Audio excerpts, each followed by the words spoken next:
West Denver. Sleep deprived and heavily caffeinated. All right, let's do this then. This is the Jeff and Bill Show. I don't agree with that. They don't always agree, but hey, at least they have coffee. Coffee. And each other. I love you, man. God help us. I want to bless him. We need all the help we can get. Now here's Jeff Hunt and Bill Thorpe. The Jeff and Bill Show on News Talk 710 KNUS. 7 a.m. in the Mile High City on this Monday, October 13th, 2025. Good morning, Denver, Colorado. You've tuned in to the Jeff and Bill Show, News Talk 710 KNUS. I'm your co-host, Jeff Hunt, along with Bill Thorpe.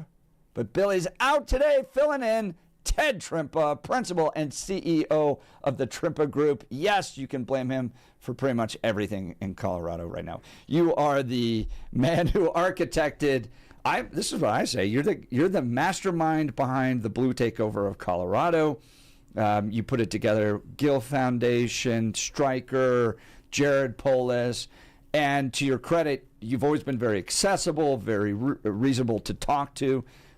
You engage with conservatives, and it's an honor to have you on the program today. I'm happy to be here, Jeff. I've always enjoyed the debates we have. So yeah, that's right. I remember the first time we went and grabbed lunch. I'm like, I worked for Rick Santorum, right? And you remember that?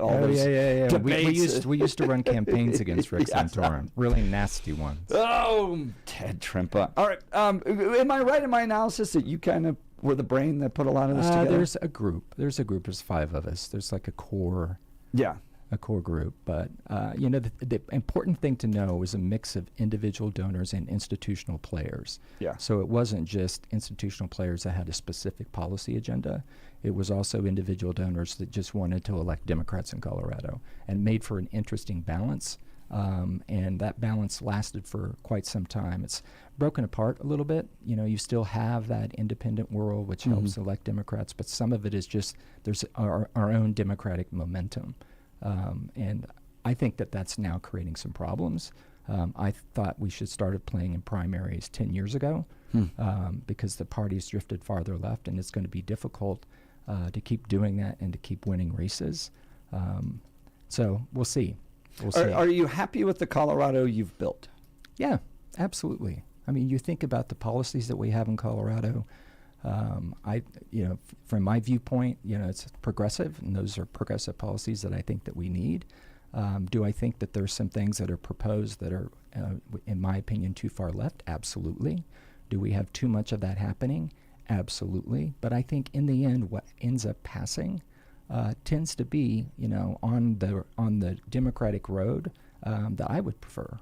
What do you do with Magellan strategies? And I think most Coloradans, especially the ones that listen here, that don't like the direction of the state. It's too expensive. It's too crime-ridden. There's too much regulation that's taking place. The government doesn't seem to work for the people. And that's all out of, in fact, Democrats polled in that Magellan strategy poll are not happy with the direction of the state. Well, I think that goes back to we've, in some ways, have had too much power for too long. So you do tend to start overreaching, and I would have to agree. There probably is more regulation in some areas that you need. I wouldn't necessarily. I'm not for sure I buy the crime piece. You see a little bit of crime, and all of a sudden it's crime everywhere. And I think some of that, just at least in the metro area, is driven by what you would see in downtown Denver, and a lot of that has been cleaned up. So it becomes its own myth. And that myth then gets spread because it's easier to talk about something that's negative than it is to talk about something that's positive. It's that old lobbying adage. It's much more difficult to dig a well than to poison a well. And typically people carry around a lot of poison and not enough shovels. So would you like to see more moderate Democrats elected or more Republicans elected? How about we just elect some Republicans and even it out a little bit, Ted Trimpa? Find me a reasonable Republican. I mean, God bless them. I wish the Republican Party would get fixed. It would be better for us. It really would. What makes them unreasonable in your mind? Well, just look at some of them that are elected. I mean, it's just they're all. Donald Trump just brought peace to the Middle East. Listen, if the solution to the Republican Party in Colorado is to have more people that are like Trump, I'll pass. That is not what we need. Give me the idea of a reasonable Republican in your mind. Barb Kirkmeyer. Barb Kirkmeyer. Yeah, what do you like about her? In a New York Minute. You might just have killed her prior. I know. I may have now. just killed her. I should have said I hate Barb Kirkmeyer. That's the Krista Kafer take in the Denver Post right now. She's going to call me and say, "Thank you, Ted. I really appreciate that." By the way, I really don't like Barb Kirkmeyer. But is it the social issues? Is it the economic issues? On social issues, she's pretty conservative. No, but I mean the reasonable Republican. Do you want somebody that's pro-choice, for instance, or pro-gay marriage? For a reasonable Republican, choice is an issue that matters a lot to me. But in order to have a reasonable Republican, if they're going to be anti-choice, if they're going to be pro-life, that is not something that's going to make me stop in my tracks. Now, my reproductive rights friends, if they're listening to this, are going to be a little upset and shocked, but I don't think we have to have a litmus test, but there just isn't enough of a mojo within the Republican universe in order to get more Republicans elected. I mean, if you had more Paul Lundins, if you had more Barb Kirkmeyers, if you had more Roses, even though she just resigned, that would be a great thing. If you had more Matt Sopers, that would be a great thing, because there needs to be balance down there, and I don't think we have enough of that balance right now. I mean, the balance we're looking for is within the Democratic caucus, and if we're looking for the balance within the Democratic caucus, that says to me that we have some issues that we need to address. Ted's going to be in studio with us this entire morning. Feel free to give us a call, 303-696-1971, or text us on the Dan Caplis Law text line, 720-819-5115. Now is time for News and Comment with Blake Olson. Blake Olson. Blake Olson, News and Comment. Hey, good Monday morning, 38 and clear, expecting a high of 61 today. News sponsored by Pastor Camp Heating and Air Conditioning at 303-777-1234 to learn more about special savings opportunities on Lennox equipment. Our top story. And let me also convey my tremendous appreciation for all of the nations of the Arab and Muslim world that came together to press Hamas to set the hostages free. All remaining living Israeli hostages have been released by Hamas. DJT in Israel this morning speaking and celebrating the first phase of the peace plan. And to send them home, we had a lot of help. We had a lot of help from a lot of people that you wouldn't suspect, and I want to thank them very much for that. It's an incredible triumph for Israel and the world to have all of these nations working together as partners in peace. And it's pretty unusual for you to see that, but it happened in this case. This was a very unusual point in time. Peace, not wars. That's what DJT was emphasizing this morning. But when you settle 8 wars in 8 months, that means you don't like war. Everyone thought I was going to be brutal. In fact, I remember Hillary Clinton during a debate, she said, look at him, he's going to go to war with everybody. And actually, she said, he's got a personality that's all about war. No, and my personality actually is all about stopping wars. And he has proven them wrong. He has proved them wrong so far. The federal government shutdown continues with little signs that it will end soon. The Democrats could do it if they wanted to. They just don't want to do it. It's all about politics. VP JD. But you don't come into the Oval Office and say, unless you, the President of the United States, give us everything that I want, I'm going to shut down the government. I'm going to deny low-income women and children their food benefits. I'm not going to pay the troops. That is what Chuck Schumer has put us in the situation of doing. We don't negotiate with a person who has taken the entire federal government hostage over a health care policy dispute. And I think that basic principle, you saw Barack Obama say this to Ted Cruz and a number of Republicans. We want to talk about health care policy, but we're not going to shut down the government over this. That's all that Donald Trump is now saying to Chuck Schumer and the far-left Democrats. We are not going to negotiate over opening the government. We'll negotiate on health care policy, but only once you do your job and open up the people's government. This isn't and that's not happening right now. We all know what's going on, and we'll see what the Democrats do on Tuesday. Governor Polis has activated a disaster emergency declaration for La Plata and Archuleta counties caused by Tropical Storm Priscilla. Mike LaRoe with Archuleta County Sheriff's Office says the damage assessments are just beginning, with heavy rain still expected to continue today and tomorrow. We've had 2.5 days of rain. Everything is saturated. The water levels are high, and we are concerned about what is still to come. People in nearly 400 homes were evacuated Saturday in Bayfield after 4 inches of rain fell in about 48 hours, causing a nearby levee to breach and the creeks to overflow. Over 100 homes have water damage, as reported by La Plata County officials. There have been around a dozen rescues. 3 people, including a child, died Sunday after they were involved in a fiery semi-crash on westbound I-70 near mile marker 208 in Summit County. The semi swerved on and off the road and then into a concrete barrier, overturned, and caught fire. All 3 victims pronounced dead on the scene. All right, the Broncos in London on Sunday to face the Jets.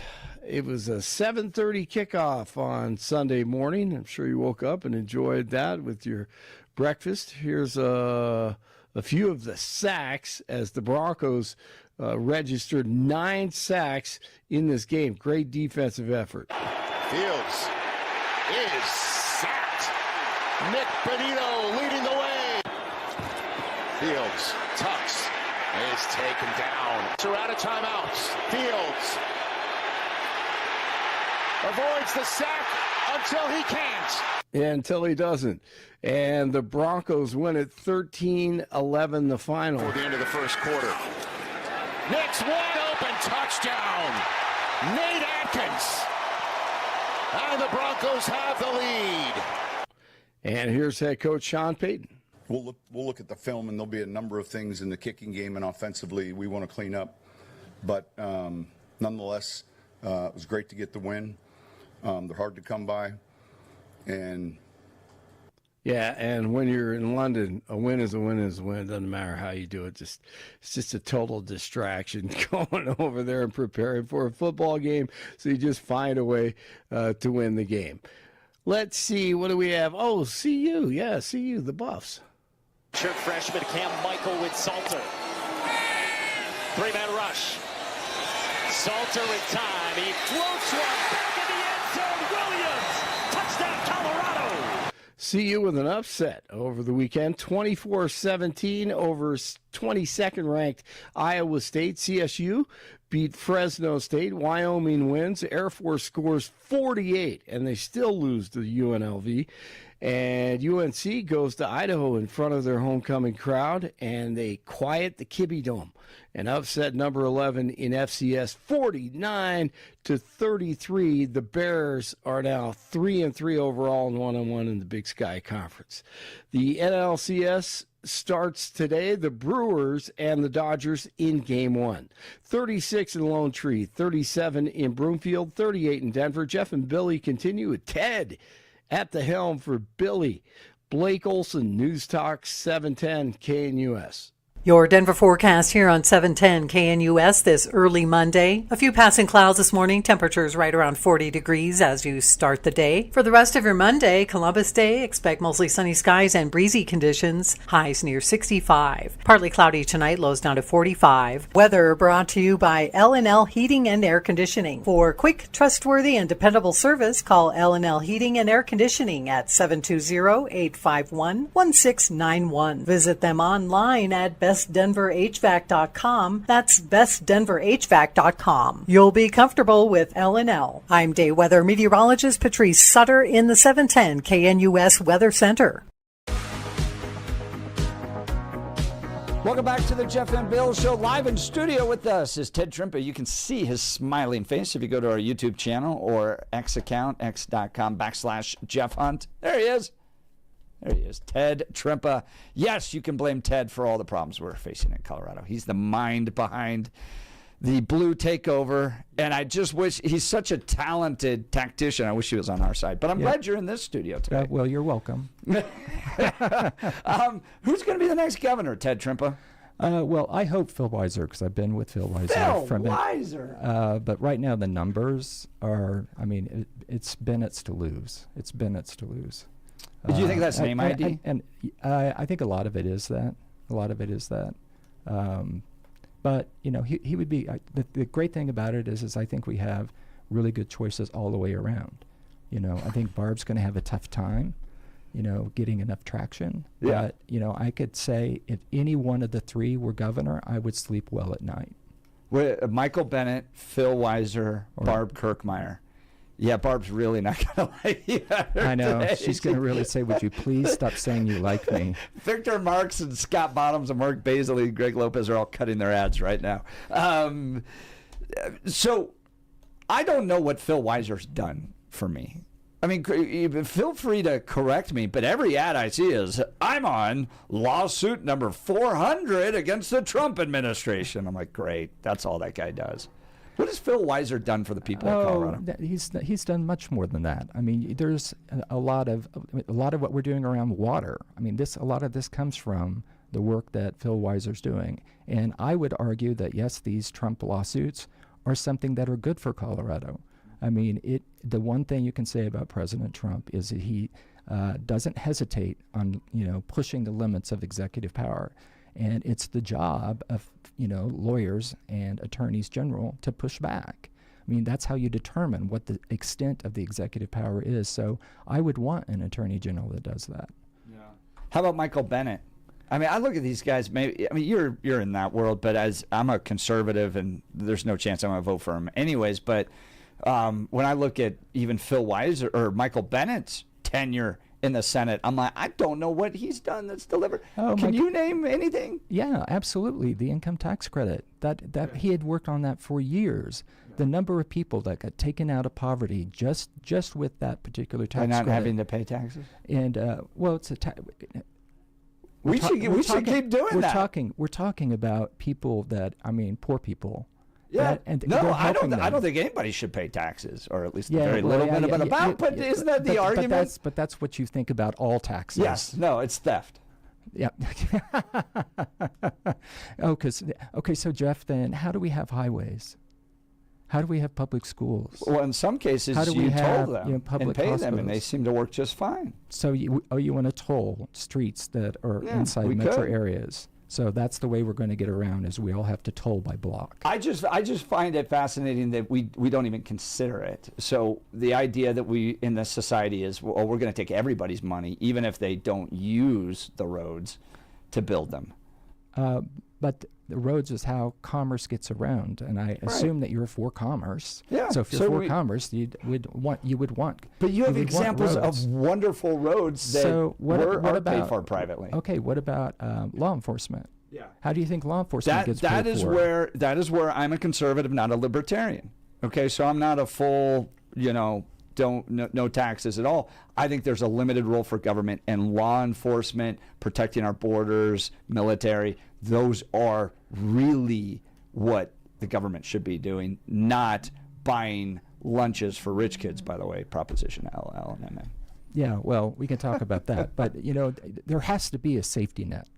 I agree, but I think it could be provided a lot by civil society, and I think they do a better job of it, by the way. Oh, that's an old excuse to say, the churches are going to do it. Yeah, they do it right now. Or the nonprofits. The Denver Rescue Mission, Catholic Charities, they're all doing a better job than anything the state's doing. And if they were sitting here, they would say, gee whiz, we don't have enough to do. All the people that are coming through the door. And what you're saying is, gee whiz, let's take more of the safety net away and tell the Denver Rescue Mission they have to do even more. Ted, we have spent more money on that safety net as a nation than all the wars combined. Heritage Foundation did this study, and the poverty rate hasn't changed at all.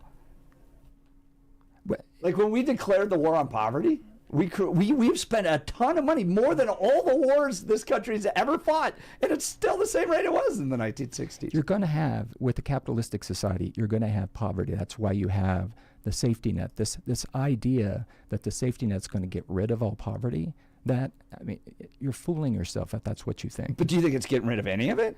Yeah, of course.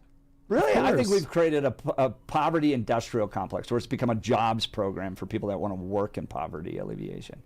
I mean, if you're getting paid like $300,000 to help alleviate poverty as a CEO of one of these homeless operations, like in LA, for instance, right, and you can't point to people that are actually have gotten out of poverty, and the poverty rate's the same, it's a jobs program for people. When you're saying that the poverty rate is staying the same, yeah, the assumption that you're making in order for your argument to work is it's the same people. People get out of poverty, but people also go into poverty. So it's not, when you say the poverty rate has stayed the same, there are different people that comprise whatever would define as being within poverty. And the idea of a safety net is to give them that step up, to give them a chance to get out, to give them a chance to have a full-time job. And it is difficult in this kind of economy to find them a place to live. I mean, think about what rents are in Denver today. I mean, it's ridiculous. Yeah.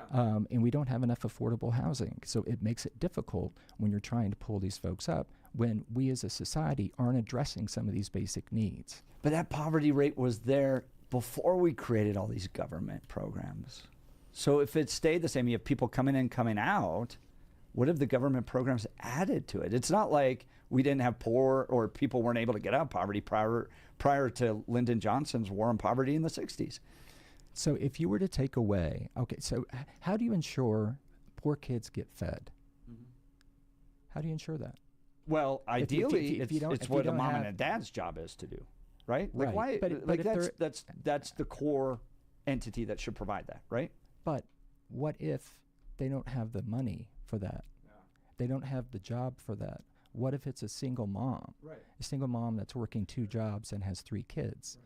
You know, there's a reason why there are programs like SNAP, and that is, kids need to eat. People need to eat.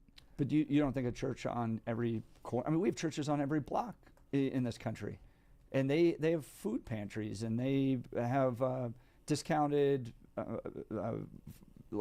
shopping for groceries for poor people. You don't think civil society could provide that? No, I don't. I think the volume of that would be too high. I think the volume of it would be too high. And quite frankly, as a society, we shouldn't be looking at churches as the ones that have to address all of this. Why not? It's like they want to. It's like part of their religion. They have to care for the poor. It's a great thing. And they provide better services than just providing an EBT card and go get your food. They help provide counseling, job training, all that stuff. And there's a spiritual component to poverty as well, don't you think? I get the spiritual component to it because I'm religious. But I have a difficult time seeing how they could control the volume. And, what are the standards in terms of what people are getting and what kind of job training they're getting? I mean, I would say if you went out and polled all the churches and said, gee whiz, we're going to increase the load of people that you're going to be feeding by 10 times, some of them are going to look at it and go, and we're going to be able to pay for that. How? How? All of a sudden, you're going to be going to your church and saying, you're not tithing 10% now, you're tithing 50%. So what you're basically doing is, rather than paying taxes for the safety net, you're just paying more to your church. Well, I love that. I mean, but Ted and I are going to get you, dude, full phone lines. Well done. We've kicked it off here. Ted Trimpa live in studio. Let's go to the phone lines. Adam, you want to do Steve in Denver? Let's go to Steve. Good morning, Steve. You're on with Jeff and Ted Trimpa. Hi, Jeff. Hi, Ted. Thanks for being on. I'm a longtime Democrat, and just 2 points is Ted, I'm in your lane on the traditional FDR down the road meat and potato policies. But I don't meet, in terms of people running now, I don't meet anyone that has that, particularly on Palestine. I'm shocked by how left so many candidates are on the Palestine issue. And I agree. It's been really surprising to me. Because it was always, I think, a grand tradition within the Democratic Party in terms of Jewish support. And I'd love to see why some of this evolution has happened. I wish I had the answer, because I had the answer, then we could do some more about it. I think some of it's just demography and not being around some of the Jewish traditions like we were when we were growing up. And it's very frustrating, because I'm completely with you. Lessons of history. Yeah. So it's great that you're on there. What are your thoughts on the Democratic primary for Attorney General? So I'm a big supporter of Jenna Griswold. She and I have known each other for almost 20 years, and I think she would do a great job. I'm sure Michael Doherty, would do a good job. He's the Boulder DA. I think there's some other candidates that are running, but I think the one right now to beat is Jenna. Okay. Steve, who do you support? Well, no comment on any of that. I'm just here learning. No, hold on, Ted. Jenna Griswold as Attorney General. Yes, absolutely. All right. So her office leaks the passwords, right? That put very similar issue to what put Tina Peters in jail for 9 years. Okay. She takes her marching orders from Planned Parenthood. She has huge staff turnover. And we're going to go, with regards to managing and interpreting all of our laws, you're the one to do it. Really, Jenna?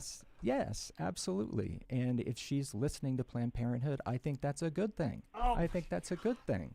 Why should the Secretary of State be listening to Planned Parenthood? Well, but as an Attorney General, she should be listening to Planned Parenthood. And why not? Why not? They're a special interest group. If you're a Secretary of State, you can't have political positions? No, they're a special interest group, so it's clear where you're taking your marching orders from. And then we can get into the whole thing of the fact that Colorado kills 70 innocent children a day. So, I don't want that organization and entity giving marching orders to our Attorney General. Yeah, well, I think we also have to remember that this is an extraordinary pro-choice state, Jeff. Yeah, I know. I think it's going to be the most pro. It's like the last one that's going to go pro-life. Yeah. But it will eventually. Well, yeah. From your lips to God's ears. Yeah, good luck. Good luck. But Jenna, so what, you look at Jenna's track record, give me an argument for why Jenna Griswold should be Attorney General. First of all, one, she is an effective lawyer. I think that you could argue that she has run the Secretary of State's office well. We have the best election system in the country. And getting that with all mail ballot, all the changes that have happened, and making sure all that was, all the trains run on time is not an easy feat. And so I think she has the chops to do it. And I think she would do a great job. You think she built that, not Scott, what am I forgetting? Or Wayne Williams? I was going to say Scott Gessler, but Wayne Williams? Well, most of this actually started way, way back. The beginning of a lot of these changes go back to 2006.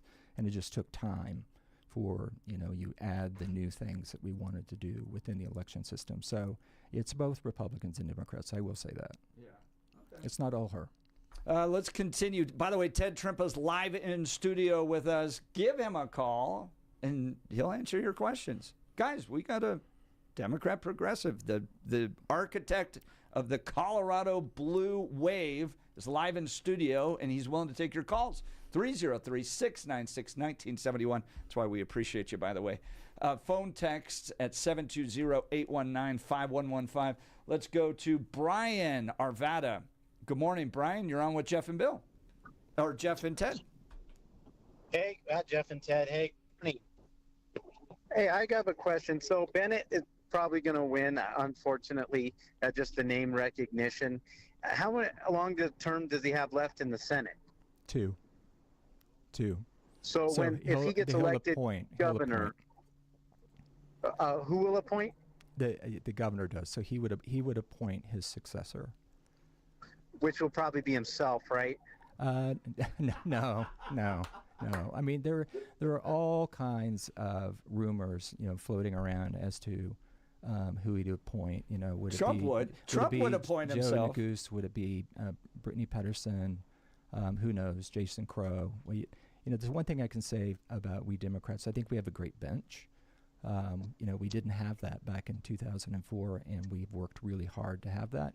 So I think there are a lot of people that would make great senators and a lot of people that would make great governors. Can you tell me what it means to build a bench? So I don't think they have a good bench, though, guys. I mean, they're just rotating chairs right now. They're playing Bill Weiser and Jenna Griswold. And when is Polis going to announce that he's going to run for the Senate? I'm not for sure that's going to be the case. But with Jared, you never know. Jared's he's a friend, so very thoughtful. One thing I stress with folks when they're like, well, how do you describe Jared? And I'm like, he's an entrepreneur first. He's a market disruptor, whether that's a political market or a business market, and Democrat third. And I think you always have to remember that because he's truly an authentic politician. You may not agree with some of the things he's done. You may not agree with some of his policies.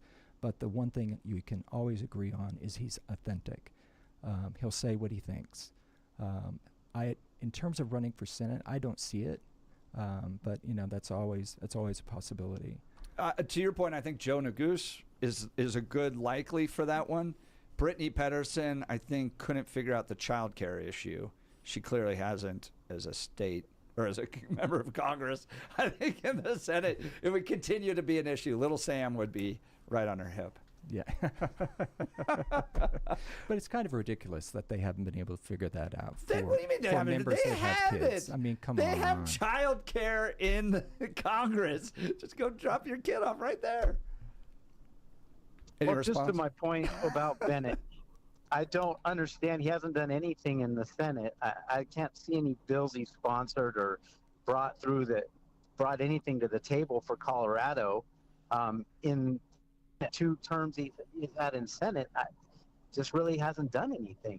And I mean, so he wants to now run the state, and what's he going to bring to the table? Because he'd have to turn around the mess that is left of the state, which is the high crime rate, the homelessness problem that Hickenlooper was supposed to solve 20 years ago, which he never, the road home, the road to nowhere, basically. Right. So, I mean, the state is suffering.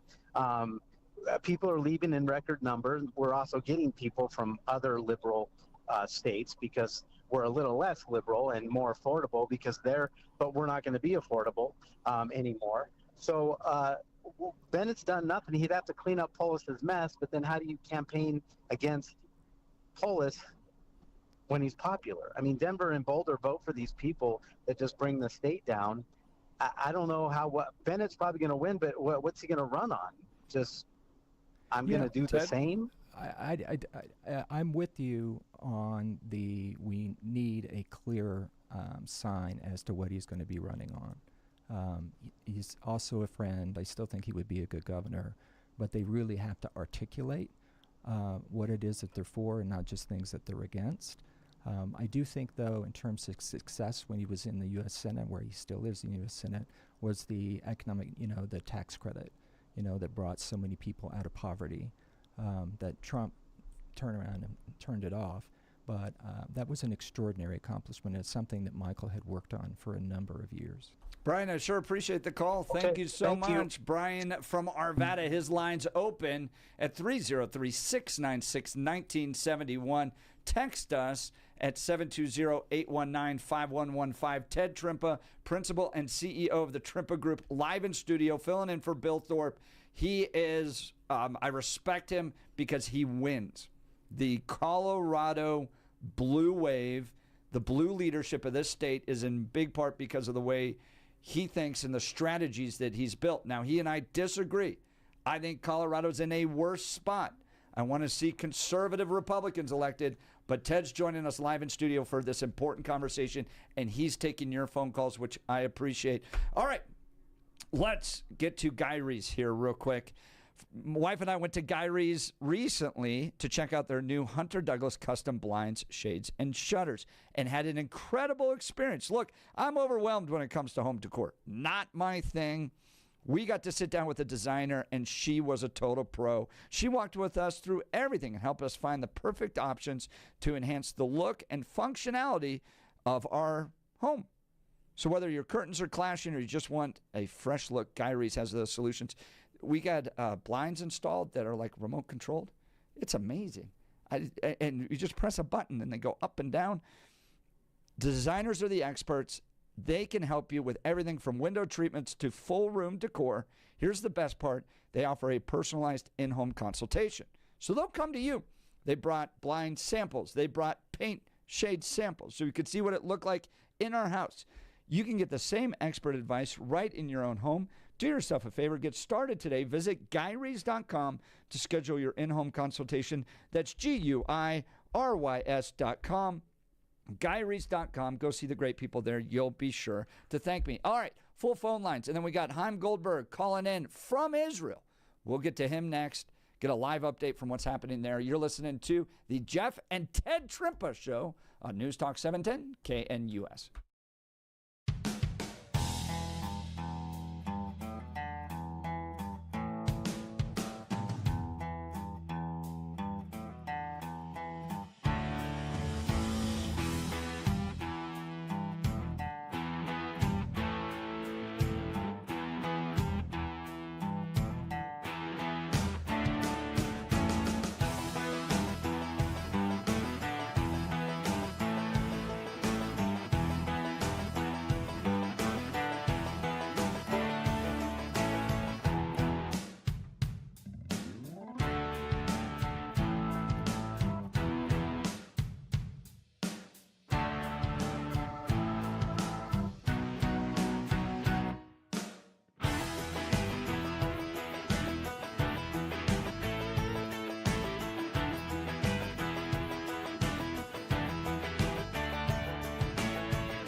Welcome back to the Jeff and Ted Trippa Show. Yes, you heard that right. Ted's live in studio. Billy's out this week, so I said let's push the progressivism to 11 because Bill, he claims to be an independent. We even debate that, but we're going to push it to a whole nother level this week. I've got Ted Trippa today, Deep Singh Badesh tomorrow, Patricia Calhoun Wednesday, Vic Vela Thursday, CityCast Denver, which includes an actual witch. She'll be here on Friday. So it's a wild rodeo here on the Jeff and Ted Trippa Show. Let's go to the phone lines. Rabbi Chaim Goldberg, live from Israel, good friend of the program.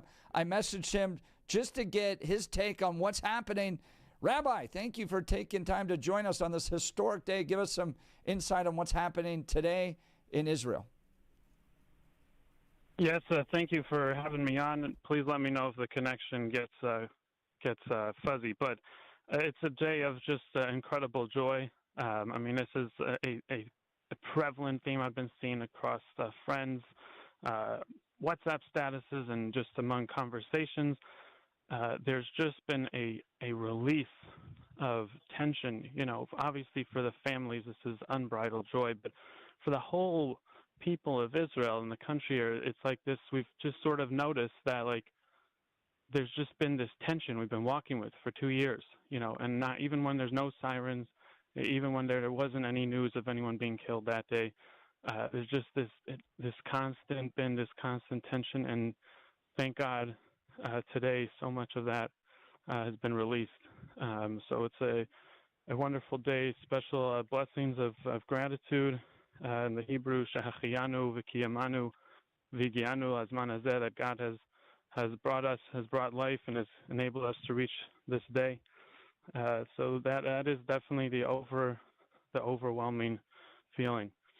That's Chaim Goldberg live from Israel on this historic day as the hostages have been released. Now the bodies of the Israelis that lost their lives on October 7th have not been fully released. This is all part of a process that needs to go through towards peace. Are you optimistic about peace? Are you hesitant of it? Your neighbors, from my perspective, Rabbi, are still very violent people in many ways, and I think there's got to be concern that they may try to use this to rearm and prepare for another attack. Tell us what's going through your mind. Oh, that's a great question. I mean, and like I said, the overwhelming feeling is joy, but there definitely is very much mixed in with it for, I think, many people, a certain sense of apprehension. You know, there's some news outlets that like to portray this as a prisoner exchange, you know, that we are getting the hostages back and Palestinian prisoners are going back to Gaza. Nothing could be further from the truth. Those that are coming back to Israel, with the exception of one. There was, I believe, one soldier in this group. The rest are all civilians that were abducted from their beds October 7th morning, civilians that had nothing to do with any military activity whatsoever. And on the other side, those that are being freed from Israeli jails are people that were convicted either of murder or accomplice to murder, serious terrorists of that vein. So this isn't a prisoner exchange. It's, you know, free innocent civilians coming home versus people that were party to murder or murderers themselves, and they're now going free. So there's that concern, and you know, there was a ceasefire on October 6th, 2023. And so the fact that there's a ceasefire now, it's obviously a lot better than war, but it's certainly no guarantee that Hamas is not going to come back. The other part of this deal with Trump is meant to be that Hamas will lay down their arms, and we certainly have to pray that that will be accomplished. You know, in the as I've learned over the last couple of years, there's a term apparently in Arabic called a hudna, and what we in the West call a ceasefire, which means everyone is supposed to stop hostilities, you know, permanently. Hudna is a temporary pause to regroup. So that is, in the Arabic media, that is the word that they are using, Hamas is using to broadcast to the Gazans. And so without Hamas being disarmed, it definitely, that, there's a tremendous amount of concern there. So that is an incredibly important part of this deal for that to actually be accomplished.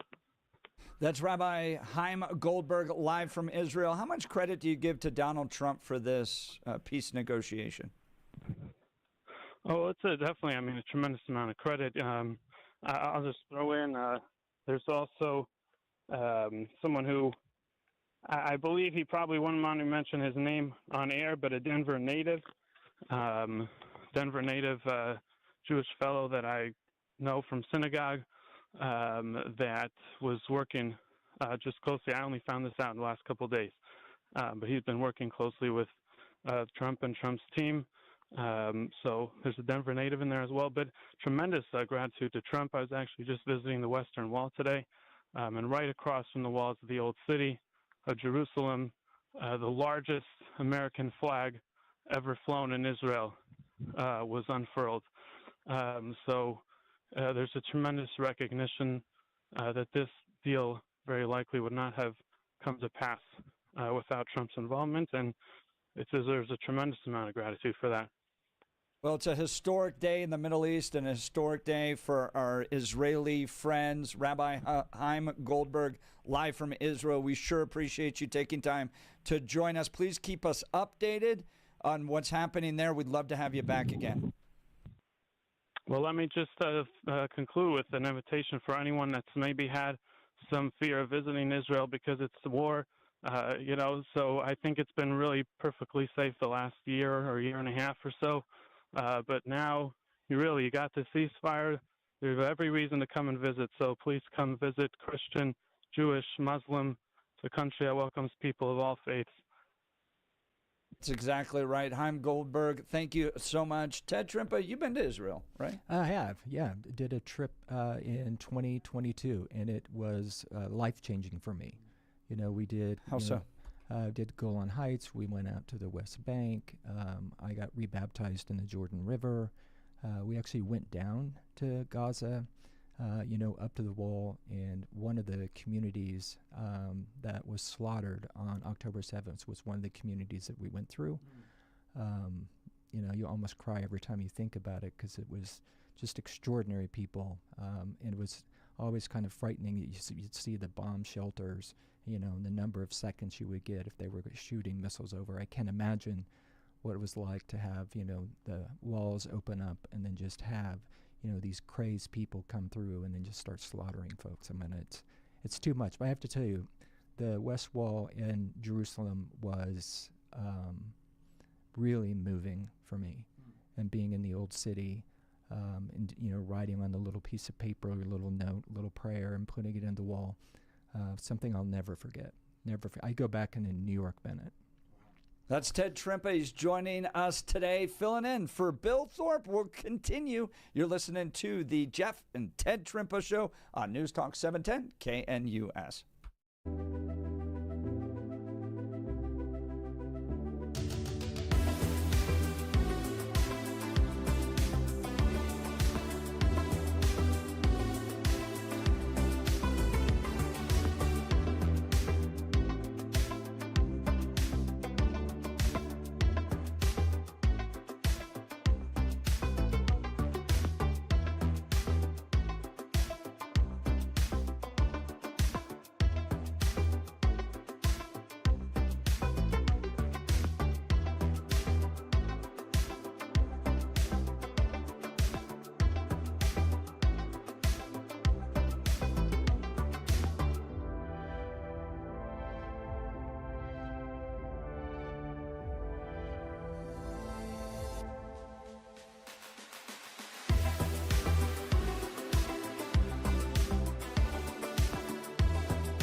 Welcome back to the Jeff and Ted Trippa Show.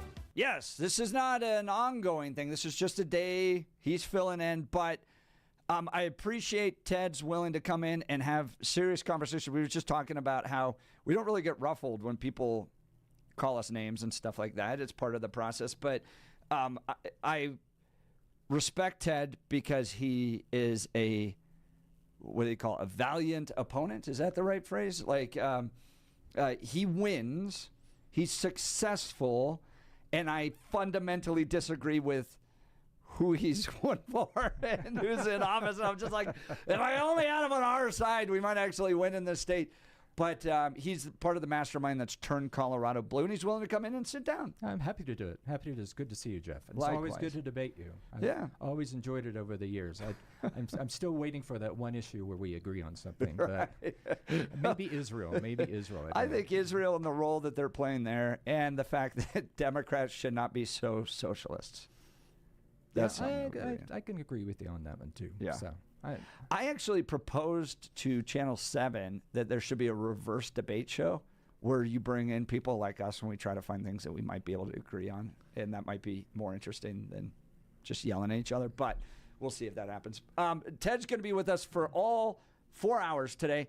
Frank, Marcus, we'll get to you. We do have an open line, so feel free to give us a call, 303-696-1971, or text us on the Dan Caplis Law text line at 720-819-5115. Speaking of Dan, did you see he had the $200 million settlement? Oh, no. Oh, congratulations. $205 million. Wow. Remember the little girl that fell off the ride up at Glenwood Caverns? Oh, yeah, right. So he represented the family, and what they discovered was that the amusement park had a workaround that they train their employees that when the alarms are going off for like the seatbelts not connected, here's the buttons you press to still make the ride work while ignoring the alarms. Wow. And it was a process that they taught to their employees. That's why it was so high. That is It was shocking. a punitive it should be totally $200 million. Isn't that wild? So go check out Dan Caplis. He wins for people. Dan Caplis, 303-770-5551, 303-770-5551, or hit dancaplisLaw.com, DanCaplis.com. Ted Trimpa, Jeff Hunt will continue. You're listening to 710 KNUS.